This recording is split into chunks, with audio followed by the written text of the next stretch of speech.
Welcome to we're going to call this the Director's Cut walkthrough on Kodoja Issue 2. My name is Keith Foster. I'm the writer and self-publisher of Kodoja, and I have someone special on the line with me to kind of hang around with me as I talk my way through it, and that's Andy Campbell. Hey, everybody. So the point is, and this is not a read-through, right? It's just a kind of walk through, hit the high points, pick some, there's a couple things that we wanted to talk about in the course of the issue and give people some behind the scenes kind of backstory stuff about it. And I'm choosing issue 2 because issue 1 is, when we promote Kodoja, when you go online and see a lot of stuff for Kodoja, there's a whole lot of issue 1 out there. So, and issue 1 has been reviewed more than any of the other Kodoja issues. So I wanted to switch it up and have issue 2 be the thing that we kind of talk about. So, for those of you that are following along and maybe just listening and not following the video, the first page we're going to talk about a little bit is page 2. And that would be page 2 of the content. So on page 2, Kodoja, the bioweapon created by the military that happens to be the size of a kaiju, is in the midst of its rampage that started on issue 1. And it's kind of stomping around, and all of a sudden it spies a person, decides that it wants to pick it up and eat it. And this is curious because Kodoja is a biodroid, right? And is technically a machine. So the question is, why would it possibly eat this person? So is he hungry, or is he just looking to hurt people? I mean, that's the question. See, that's one of those questions where I know the answer, but I don't know if I want to reveal that answer yet. Does that make sense? Oh, yeah. But I did want to talk a little bit about the story behind it, because that's the story within the context of the comic book. But outside of the context of the comic book, when I met up with Rory Smith and Lance Pilgrim, this was right when we had we met up. We had all the ideas for the characters. Rory had sketched out all the characters based on the descriptions. And we met up at a bar in Manhattan, and we're just sitting there having some beers and stuff and talking about the general direction of the first 5 issues. And I had a certain idea for Kodoja, but then at one point Rory turns to me and he says, "So does Kodoja eat people?" And I was like, well, I didn't really think of it, but I do think that's a pretty cool idea, I mean, think back, Andy. What are some of the most notable people-eating moments in kaiju history? Definitely War of the Gargantuas, right? War of the Gargantuas. And what else? Kaiju eating people. There's not a whole lot. Like, you see... That's probably it, right? Yeah. You see, occasionally you see them killing people, but never eating. Yeah. So, I mean, we really wanted to add to the eating people vibe out there and give people something to think about. We are going to answer your question, Andy, a little bit later in the context of the story. So let's go to page 3. I wanted to talk a little bit about page 3 there. And again, this isn't meant to be a read-through. It's just meant to kind of talk about certain things. And the thing I wanted to talk about is at the bottom of the panel, Kodoja is kind of walking around, and all of a sudden it turns and fires a bunch of missiles. And then the characters kind of wonder, like, hey, why did that happen? And I wanted to bring it up because few things, actually I can say, the thing that the creative team behind Kodoja talked about the most in terms of a healthy debate was how Kodoja was going to fire the missiles, right? And what you can see on the comic is that it's a very organic thing, almost like where the skin is kind of opening up just enough to fire out the missiles and give it this weird kind of creepy organic pseudo skin look. And we debated that a lot because I think my initial idea was to have it be very mechanical and have some mechanical things open. And then I believe it was Lance, or AKA Elroy Jenkins, the cover artist, that was like, nah, I really want it to look a lot more organic. Yeah, no, it's definitely cool. Definitely, it feels more like sort of the bioweapon idea, like almost like he's generating them under his skin almost. Yeah, exactly. That's very cool. Yeah. So that was all I wanted to talk about there. And then I believe the next pages I had listed were 8 and 9. Is that right, Andy? Do you have them in front of you? Yes, 8 and 9. Okay, so 8 and 9, on that one, I think all I wanted to talk about there was, you can look at this and you can see a lot of Rory Smith's artistic influence. There's some influence behind the design of the Kodoja character, which we've heard before. The things I get the most are Doomsday, Clayface, and the Hulk. Those are the ones that I hear about the most, and those are all really valid. I mean, when we sat down to design Kodoja, we wanted something that absolutely was not Godzilla, right? And we wanted to just go in an entirely different direction.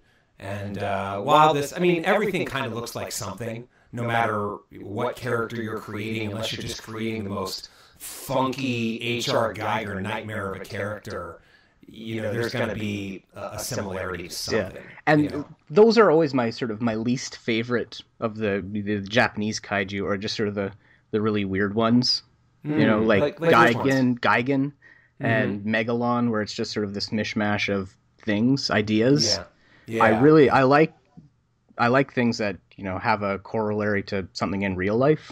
Something you're familiar with. Yeah. And I love the design of Kodoja. I love the big, almost like bullfrog throat pouch. Yeah. We and that kind of started from an idea with the creative team where we're like, we don't want to make its neck vulnerable for whatever reason, and so that neck is not vulnerable. I can tell you that. I just wanted to talk about that a little bit, and then also for whatever reason, when Rory will send me pages, right? So the way the process works is, it'll start with the script, and then Rory and Lance will have input into the script. So I'll provide all the drafts, and they'll just keep on giving feedback until we're at a place where we really like it. And then after that, Rory will do the pencil sketches, and then after that, it turns into the finished product. And I know a piece of Rory's art has really delighted me when on impulse I will open it and I'll just start cackling to myself. That's usually the oh my god, he killed it here. And for whatever reason, I love the way he draws the speechless General Blanco at the bottom, where if you're following the story, this is a second encounter of two of the main characters, General Cruz and General Blanco. General Cruz being seated in the chair and General Blanco on the monitors. And he kind of comes over the top of her in the first issue, in that she challenges him and asks him to do something, almost commands him, and he just says, I don't take my orders from you. And he also says, I never lose. So the follow-up here is something goes wrong, and she just says, so how was career loss number one? I love the fact that Rory repeats that same... You can see how dumbfounded he is. You know what I mean? Yeah, and she's just sort of sitting in the chair, picking her nails very casually. Yeah. That's great. Yeah. So that's all I wanted to talk about there. And so let's keep on moving through here and go to, let's see, so this would be page 12. And this is the page where there is one side of a conversation with a person sitting in a very nice loft apartment. And, I guess I'll talk about both of these at the same time. And you can see it says Sandra Davis's apartment. And this is the introduction of Sandra Davis. And what we did was, so a little later in this issue, you see the other side of the conversation. And so, we're trying to think, like, how can we present a whole bunch of exposition maybe, or some dialogue, and also introduce some characters, but try to make it somehow interesting. And we went with the one side of the conversation here and the other side of the conversation on the, later in the book. Because it's what you would hear. If you're standing in the room, this is all you would hear. And we also tried to design it so that if you overlay the two pages, it actually is dialogue back and forth in terms of the position of the dialogue. I've got the other one, just sort of flipping it over, and it matches up. Yeah, it's very clever. I never noticed that. Yeah. It was just a little touch we were trying to go for, where, again, you could overlay them and you could have both sides of the dialogue there. So moving on, we're going to go to the next page, the next sequence, because this is the... I can't remember if we were talking about this, Andy, or maybe I saw this in an interview, actually. But the person does point out, and again, maybe we talked about it, that you know, it's a giant monster story, so we wanted to be creative within that context, but we also didn't want to play too much with the formula. So what this is the Terror Mountain Showdown story arc is 5 issues. And, you know, so we're issue 2 here, and we're basically building up to one of the first big action sequences. And this page in particular is the pause before the big action payoff that we're building up to in issue 2. And it's Kodoja standing there, and you can see the people discussing and through the word balloons that we are going for, you know, the military is going for a five angle attack, right? And that's what you can see in the crosshairs. You see Kodoja dead on, you see Kodoja from one side, from the other side, from the back, and from the top, which we wanted to add the dimension there. And then you see Kodoja crack a smile, right? And then you go to the next spread, and Kodoja basically extends itself insanely in all directions to obliterate all 5 of the portions of the attack at the exact same time. It's a great splash page too. Yeah, that's amazing. Well, what I really liked about it too is that Rory took liberty with it. My initial idea for it, and I think even in the script, is that I wanted everything to detach and then come back, right? So I wanted the fists to launch and something in the legs to shoot out and the head to actually pop off, right? And have the whole thing kind of separate and then come back together. But I like this idea way more. It's cooler, you know, it's insane. It's a great shot where he's spreading out in 5 different perspectives. It looks cool. Yeah. And then you see that big throat pouch extend. Yeah. He loses it as the neck goes up. Yeah, and I even love the way that he plays with blurriness and sharpness there, that you have a crisp resolution of Kodoja itself, but you have blurriness on the ground. I love everything about this splash page. And then if we go to the next part, so continuing the action sequence, one of the influences that I wanted to put in this story is I'm not sure if you're familiar with a manga called Death Note. No. Okay, so Death Note, it's one of my favorite stories in any medium.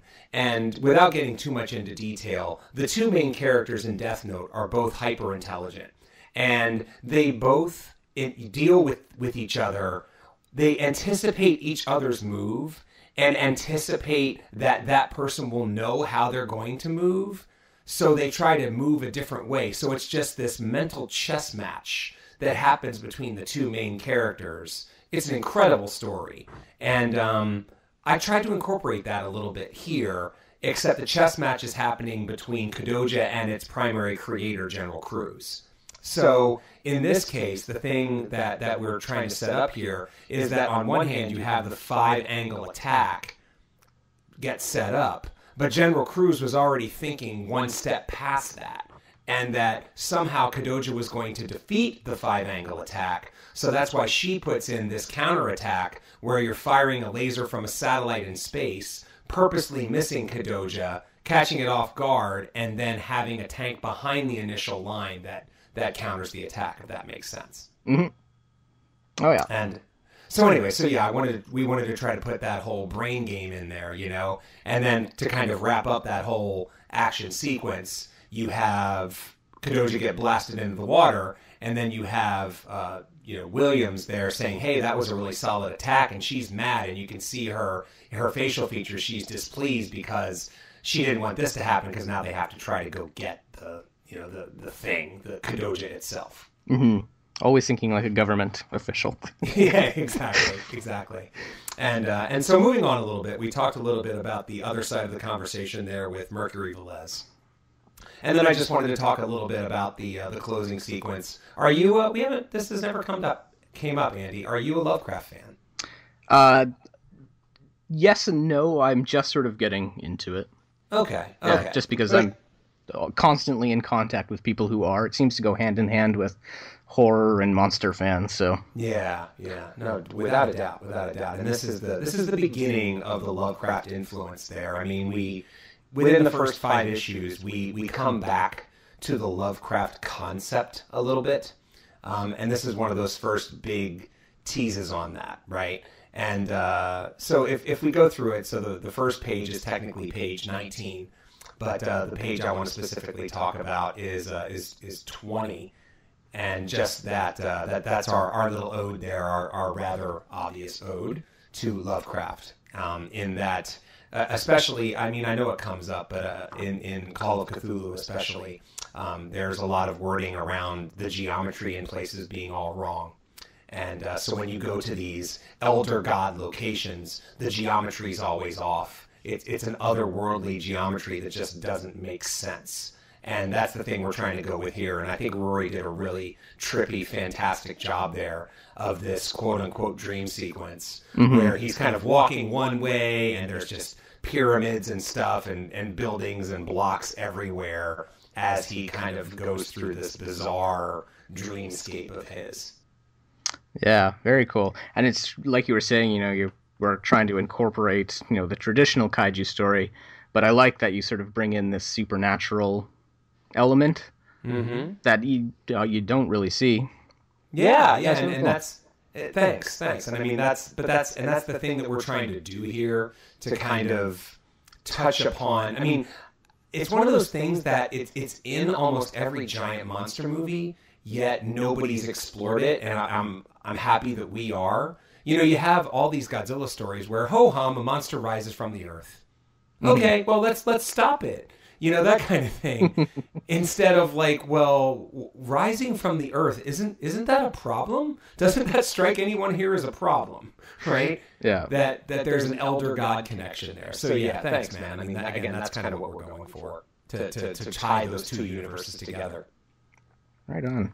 Yeah, okay, so that's it. That's the end of the quick walkthrough for issue 2. Did you have anything else real quick, Andy? No, that's got it covered.